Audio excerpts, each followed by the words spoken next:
Hello, welcome back to another episode of the Birth Launch Podcast. All right, you guys had submitted questions for Q&A a while back, and the way that I did that actually was I kind of had categories, like buckets almost, and so I put them in these buckets, and then I chose the best ones out of each kind of bucket or category. And then there were a couple that I was like, okay, I definitely want to talk about this because I think a lot of people could probably use this information.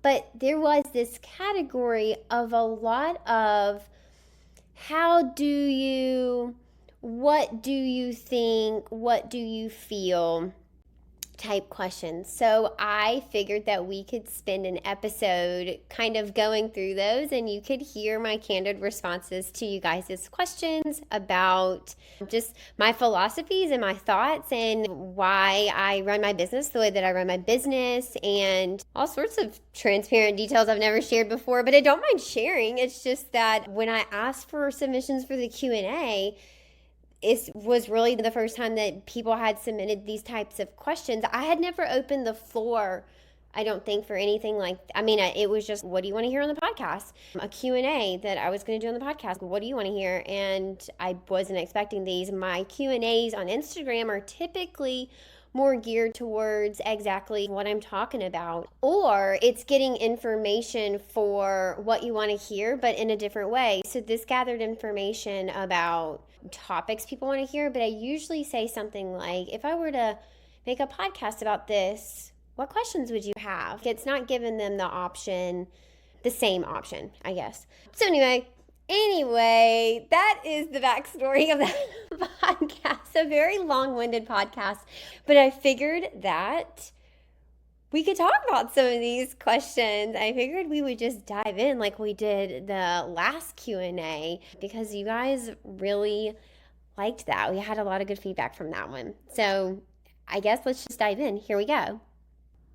Oh, and as always, I'm not going to share people's names. If this is your question, then you should feel free to share it amongst your community. But I just don't want to share people's names for privacy reasons. That's not my place. I don't feel like it is. All right, question number 1. How are you so confident about everything that you say, specifically in the birth room? Well, whoa.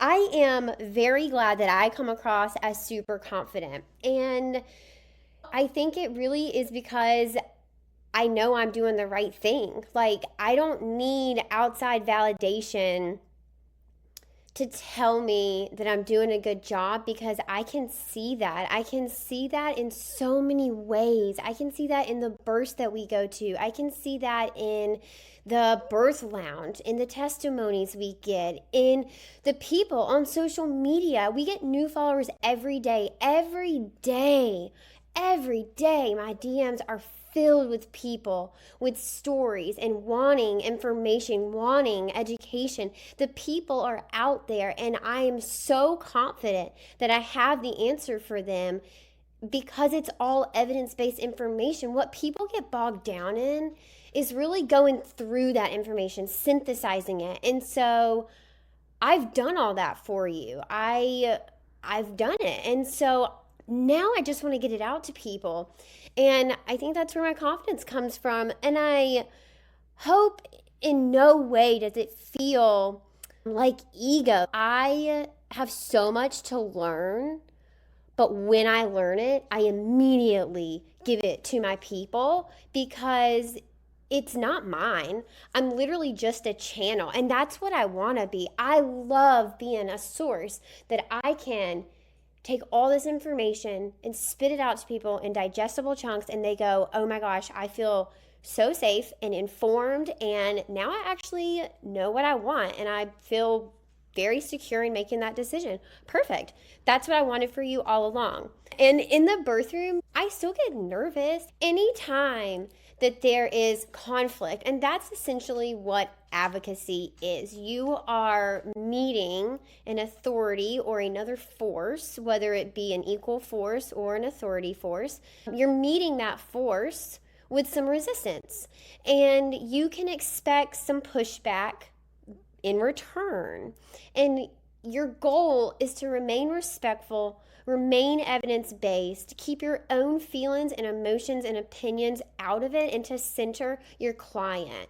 And that's what I aim to do. And I've gotten really good at it because I've been to hundreds and hundreds and hundreds of births, and I have supported people all over the world in so many capacities: text, phone call, FaceTime, Zoom, in person, travel. We met last week. We have worked together for 9 months. Like, they hired us right out of the gate. I have all of these experiences that I think have helped shape my advocacy, and in each scenario I got a little bit more confident. And so if you're struggling with your confidence in the birth room, keep going, because it will eventually settle with you. You will eventually believe in yourself and go, you know what? No, I have seen so many things. I have helped people in these scenarios and these scenarios, and I'm confident that I know how to be a good support person, a good doula in that scenario. That's my advice for you. If you're struggling with, what a lot of people call imposter syndrome, it's literally just the human experience. It's just growth. It's just your mind growth. You're expanding your boundaries, you're expanding your knowledge, you're expanding your skills. It's amazing growth. So don't stop. Keep going. Keep going. Okay. Number 2, how do you deal with the haters?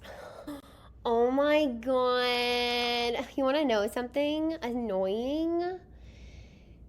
Oh my God. They literally never go away. But the most annoying part about haters is that they come on the most fucking random episodes or post, or they'll literally tag on to one phrase or one sentence or one word in a whole ass comment, a whole post, and zoom in, mega focus, one sentence. And it is, do you not have something better to do with your time? Like, I have so much to do every day. Spending it on worthless shit in my comments is not where it happens. And so when it comes to haters, I literally just remind myself that it's not worth the time, because you know what? Here's the thing. I am here for 2 reasons. I am here to make an impact on people who are having babies, to show them it doesn't have to be this hard. It should not be this much of a fight, and you do not have to be disrespected and abused in the process. It can be different. I want to show you how. And my second thing is, I own an ever-growing, fully women and woman-owned business, and there are households that their income is dependent on me. And so I am here to generate revenue for TBH.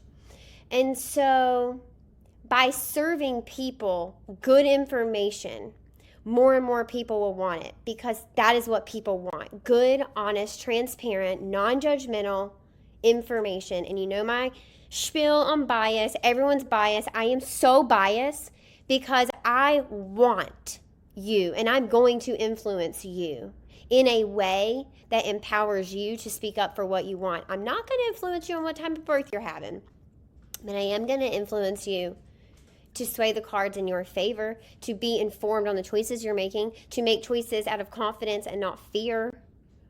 That is what I'm going to do. So, how do I deal with the haters? I remind myself, is this serving anybody? If they are spreading misinformation in my comments, immediate restrict, and they don't get to comment without me filtering it first. If they are bullying someone in my comments, immediate block. You don't get access to me or my information or my people anymore. Obvi. If they're bullying me, no. Immediate block. I don't have time for you. Yeah, that's it. Haters. They're not generating income. They're not generating a positive impact for my community. They're not generating a positive impact for me. So I love my comment section. I actually get a lot out of it. And I think that I have one of the coolest communities, because a lot of us, most of us, I see all the trolls lurking in the back waiting for your time to pounce. But for the most part, We are a group collectively of people who like live a crunchy life, but we're okay with the every now and then concession. And we also have our guilty pleasures that we're like not willing to give up. We see the problems in the medical system and the other systems in the US, mainly in the world. But we think collectively there. But the thing I think that sets my group apart, which I have cultivated intentionally because it's who I am as a person and that's who I want to surround myself with, but is people who's not going to judge you when you think a little different, right? Now, if you're a radical psychopath, we're going to judge and then we're not going to welcome you back. You're going to be blocked, right? No, thank you. This is safe. And so if you can't bring safe energy, difference of opinions, totally okay. Bullying and being mean to someone because they think differently than you, totally not okay. And I pretty much have a zero tolerance policy unless you catch me on a good day. And then I'll give like a second chance or so. Every now and then you'll see me in the comments say something like, hey, be kind with your words, or hey friend, you better slow down, something like that. But if people don't heed the warning, and I would say 0% of the time they do, it results in a block because I did give you a warning. So you don't get the whole restricted like I will filter you thing. So anyway, I keep a pretty strict lock on my community because it's a safe space and that's that. So our community doesn't grow in like rapid numbers. One day you're not going to come and we have 50,000 followers and 2 weeks later we have 80,000 followers. It's not going to happen because we grow so slowly because I truly do pay attention to the people who are in our community. If someone sketchy starts to follow me, no way. You follow me with no profile picture and no postings and you're following 232 people and you got 0 followers yourself, block. You're either a bot or you're a freak. And honestly, I have no time for that. So anyway, that's how I deal with the haters. And then when it comes to people who are like hating on my business, like every now and then I'll get people who say, one time I had a commenter be like, well, if you're running a business as a doula, you should really be doing this. And I was like, actually, I did not pay you for business advice this month, so please hold until further notice. Like, what? I didn't ask your opinion. But anyway, it's comical. I love the comment section. But most of those people who are commenting nasty things are typically well behind you. Or they're people who like have way too much time on their hands, or they have mental health issues, or a combination of both. America's a really sick and twisted place these days. So anyway, that's that. How do you deal with haters? Oh, you really don't pay them much attention. I don't want to say that. Anyway, don't pay them any attention. That's the bottom line. Here we go. We're on to our next question. Haters have taken up enough of our time. Question number 3. What would you say to someone who keeps coming to you for birth advice but never takes your answers or always says a reason that they can't do it? Oh, boy. These are my favorite. So I have 2 ways of approaching this, and for me, and I don't think that you should do what I do, but if it gets your wheels turning or it feels comfortable to you with a couple tweaks or whatever it is, I'm going to tell you what I do, and I think that anyone listening should take what I say and transform it into your own, okay? But here's what I do. I have 2 ways to do this. Depending on who this person is, their relationship to me, and how well I know them and their reactions and the way that they like to receive information, which I know about everyone close in my life, I will either sit them down and say, listen up. I am the expert. No, I'm just kidding. I won't do that. So here's what I really will say. I will say, I am literally so happy for you, and it is joyous for me to be on this journey for you. However, I am struggling to figure out how, like, what you want my role to be, how you want me to play into this. I want to support you to the max that you want, but I don't want to overstep boundaries or make you feel uncomfortable or make you feel like you have to do what I say or take my advice or whatever. Can you share with me what you want my role to be in this? And then I think it gives you a good opportunity to open up the floor to what they're expecting so that you can base your support on their expectations. My second way is to change my support to meet what they need. this probably looks like holding your tongue a lot and saying catchphrases. It does for me, at least. So a lot of times I might say things like, that sounds really hard, or I'm sorry, we don't have any other suggestions for you. This is really sucky. This is hard.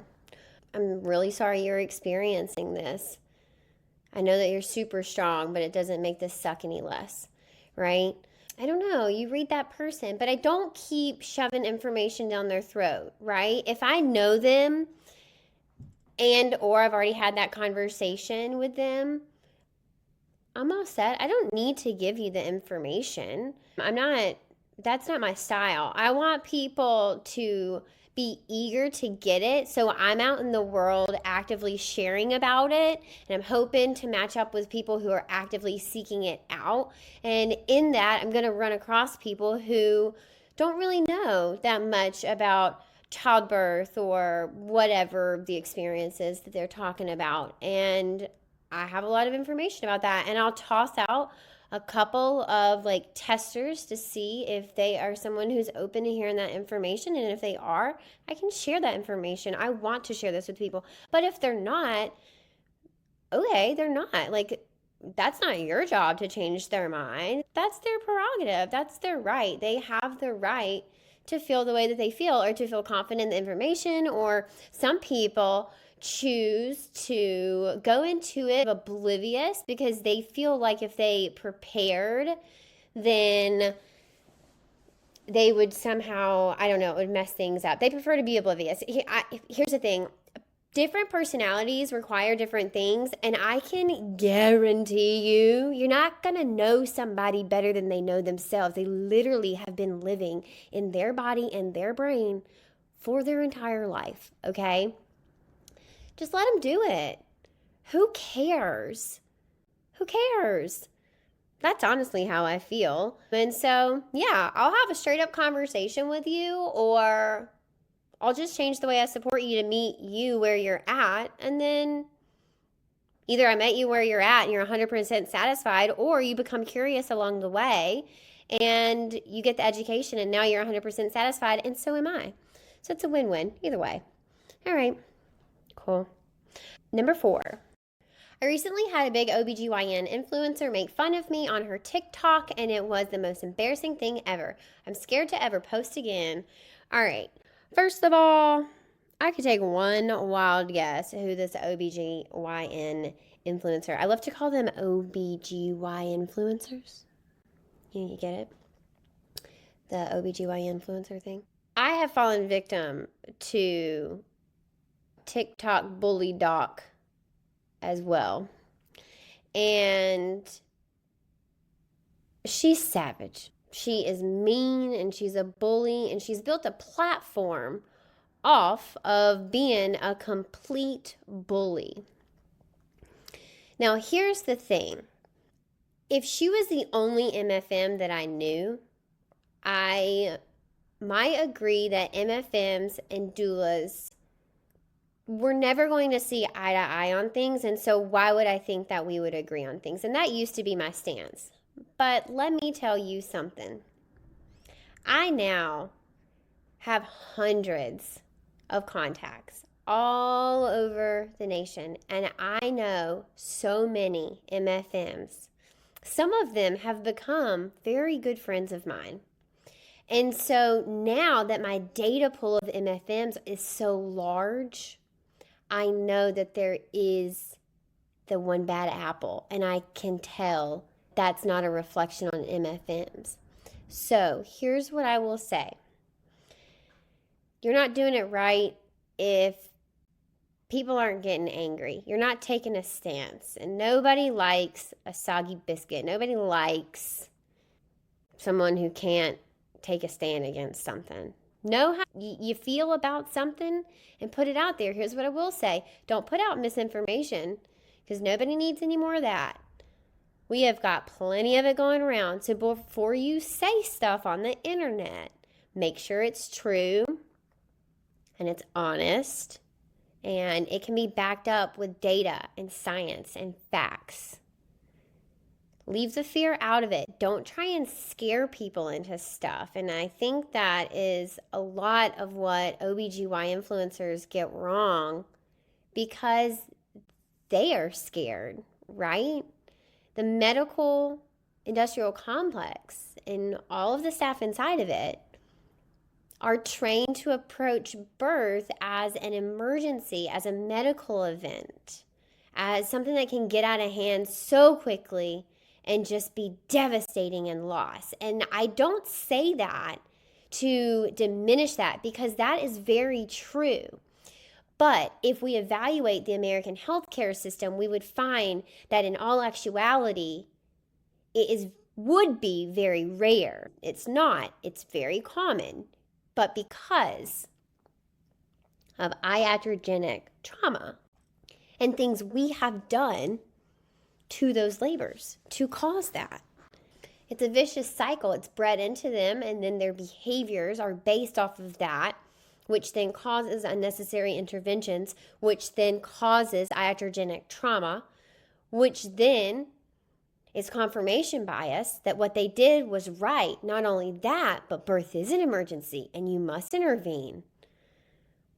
No, in all actuality, if you would just sit on your hands and let most births unfurl as they were supposed to, they would. But we intervene way too damn much in this country, and we just can't get out of it. But women are waking up, and I am so proud of us.